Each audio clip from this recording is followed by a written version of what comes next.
ప్రజాస్వామ్య సంఘాల ఐక్యవేదిక ఆధ్వర్యంలో టీజీవీ ఎస్ఆర్ఏ ఎఫ్సీఎల్ పరిశ్రమ విస్తరణ కోసం కాలుష్య నియంత్రణ మండలి 14 మే 2025 తేదీన నిర్వహించి తలపెట్టిన ప్రజాభిప్రాయ సేకరణను రద్దు చేయాలని యాజమాన్య పర్యావరణ ప్రభావ అంచనా నివేదికను సవరించిన తర్వాతనే ప్రజాభిప్రాయ సేకరణ జరపాలని రాష్ట్ర ప్రభుత్వాన్ని కోరుతూ సోమవారం ఉదయం కర్నూలు జిల్లా కలెక్టర్ కార్యాలయం ఎదుట ధర్నా కార్యక్రమం నిర్వహించారు. సిఐటియు జిల్లా అధ్యక్షులు పిఎస్ రాధాకృష్ణ అధ్యక్షతన జరిగిన సభలో వివిధ ప్రజా సంఘాల ప్రతినిధులు హాజరై ప్రసంగించారు. ఈ సందర్భంగా హెచ్ఆర్ఎఫ్ రాష్ట్ర ఉపాధ్యక్షులు యూజీ శ్రీనివాసులు, ఆర్వీవీ నాయకులు భాస్కర్ రెడ్డి, ప్రజాస్వామ్య హక్కుల పరిరక్షణ సంఘం రామకృష్ణారెడ్డి, డిటిఎఫ్ నాయకులు ఆర్ రత్న యేసుపు, ఆర్సీఎస్ నాయకులు బి సుంకన్న, ఎస్యూసీఐ నాయకులు బి నాగన్న, రైతు సంఘ జిల్లా కార్యదర్శి రామకృష్ణ, జిల్లా కార్యదర్శి నారాయణ, కేవీపీఎస్ జిల్లా ప్రధాన కార్యదర్శి ఎండి ఆనంద్ బాబు, డివైఎఫ్ఐ జిల్లా కార్యదర్శి వై నగేష్, సిఐటియు నాయకులు ఆర్ నరసింహులు, చిన్న వ్యాపారుల సంఘం నాయకులు ఎస్ఎండి రఫీ, పీఓపీ నాయకులు శ్రీనివాసరావు, ఇమాన్యువల్, జేవీవీ నాయకులు పాణిగ్రాహి, ఎస్డిపిఐ నాయకులు జహంగీర్ అహ్మద్, ఎస్ఎఫ్ఐ అధ్యక్ష కార్యదర్శులు అబ్దుల్లా, రంగప్ప, సిపిఐ నగర కార్యదర్శి పి రామకృష్ణారెడ్డి, ఏఐడిడబ్ల్యూఏ జిల్లా అధ్యక్ష కార్యదర్శులు అరుణమ్మ, అలివేలు, డివైఎఫ్ఐ నాయకులు రాఘవేంద్ర, హుషేన్ వలీ తదితరులు పాల్గొని మాట్లాడారు. పరిశ్రమ యాజమాన్యం సమర్పించిన పర్యావరణ ప్రభావ అంచనా నివేదికలో అనేక లోపాలు ఉన్నాయని, ప్రజలకు దానిపై అవగాహన రావడానికి అవసరమైన ముఖ్య సమాచారం అందులో లేదన్నారు. గొందిపర్ల గ్రామంలో గ్రామ పొలిమేర్లో టీజీవీ సంస్థ వాళ్ళు ఆల్కాలిస్ సంబంధించినటువంటి పరిశ్రమ, మరొక పరిశ్రమ అంటే విషతుల్యమైనటువంటి పరిశ్రమను స్థాపించబోతున్నారు. అందుకోసం 14వ తారీఖున ప్రజాభిప్రాయ సేకరణ జరుగుతుంది.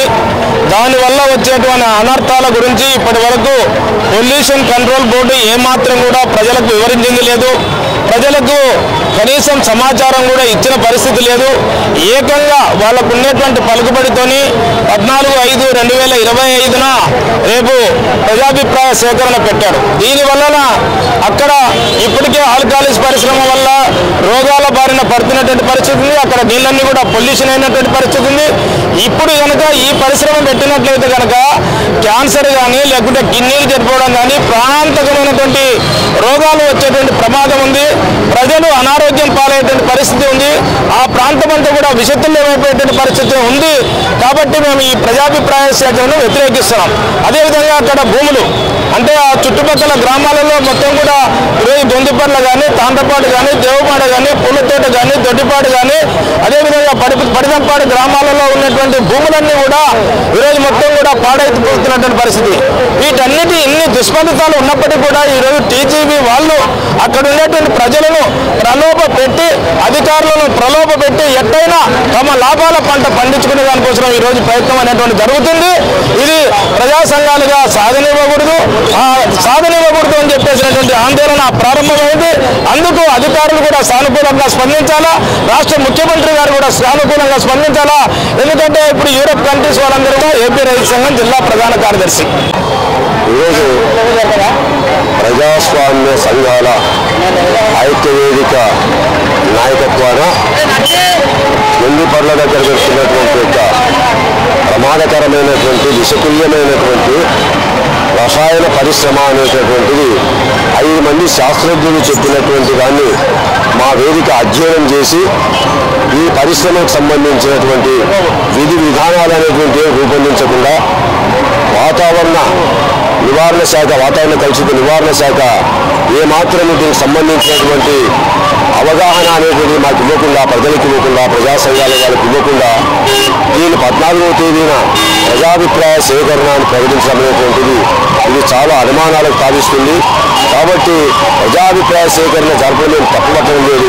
దానికి సంబంధించినటువంటి ఆ పరిశ్రమ ఏమిటి, ఆ పరిశ్రమలో వాడుతున్నటువంటి రసాయనాలు ఏమిటి, ఆ వ్యర్థాలు ఎక్కడ వదులుతారు, దాన్ని వదిలితే దాని వచ్చే ప్రమాదం ఏమిటి, ఇది తుంగభద్రలో కలిసి తుంగభద్ర నుంచి కృష్ణానదిలో పోయి దాదాపు 2 కోట్ల మంది ప్రజల యొక్క తయారైపోతుంది.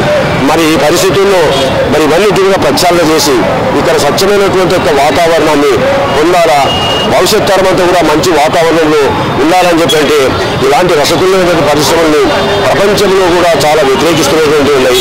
యూరప్లో ఉండేటువంటి 5 దేశాలు కూడా దీన్ని ప్రధానంగా తగ్గిస్తూ ప్రత్యామ్నాయ మార్గాలు చూసుకోవాలనే పద్ధతిలో ఉన్న ఈ నేపథ్యంలో ఈ పరిశ్రమ తీసుకురావడం అనేటువంటిది ఖచ్చితంగా దీన్ని వాయిదా వేయాలని, ప్రజాప్రతినిధులను వాయిదా వేయాలి. ప్రజల యొక్క అభిప్రాయం తీసుకోకుండా దీన్ని చేయడం అనేది ప్రజాస్వామ్యం. ఈ విషయాన్ని గ్రహిస్తూ మేము ఈరోజు ప్రజా సంఘాల ఐక్యవేదిక తరఫున నిరసన తెలియజేస్తున్నాం. నా పేరు రామకృష్ణారెడ్డి, ప్రజాస్వామ్య సంఘాల ఐక్యవేదిక కర్నూలు నగరంలో 6 లక్షల జనాభాకు సంబంధించినటువంటి ఆరోగ్యానికి సంబంధించినటువంటి పోరాటం ఇది కూడా ప్రజల ఆరోగ్యాలు దెబ్బతినే విధంగా, ప్రజల ఆరోగ్యాలు దెబ్బతీసే విధంగా ఉండే పరిశ్రమలు కాకుండా కర్నూలు నగరంలో ఇప్పుడు ప్రజలకి ఏదైనా ఉపయోగకరం, కొంచెం ఎన్విరాన్మెంట్గా లేకపోతే ఏదైనా డ్యామేజ్ అవుతుందంటే దాన్ని ఎట్లా డ్యామేజ్ చేసుకోవాలని, దాన్ని ఎట్లా కవర్ చేసుకోవాలని ప్రయత్నం చేయొచ్చు. ప్లాంటేషన్ ఏర్పాటు చేసి ఆ ప్లాంటేషన్ ద్వారా ఎన్విరాన్మెంట్ని దెబ్బతినకుండా తీసుకోవచ్చు. ఇప్పుడు ప్రజల ఆరోగ్యాలకే ప్రమాదం అనే ఈ పరిశ్రమ ద్వారా ప్రజల ఆరోగ్యాలకు ప్రమాదం అని తెలిసినా కూడా దీన్ని ఏర్పాటు చేయడం చాలా బాధాకరం. ఏదేమైనా ప్రజల ఆరోగ్యాలకు సంబంధించినటువంటి పరిశ్రమలు ఏవచ్చినా, ఉపాధి అవకాశాలు మెరుగుపడే పరిశ్రమలు ఏవచ్చినా మేము స్వాగతిస్తాము. ప్రజల ఆరోగ్యాలు దెబ్బతింటాయి, ప్రజల ఆరోగ్యాలు దెబ్బతిన్నా చింతలేదు, ఖచ్చితంగా పరిశ్రమ కావాలనే దానిలో ఏమైనా కూడా మేము ఖచ్చితంగా కమ్యూనిస్ట్ పార్టీ సిపిఐగా వ్యతిరేకిస్తామని చెప్పి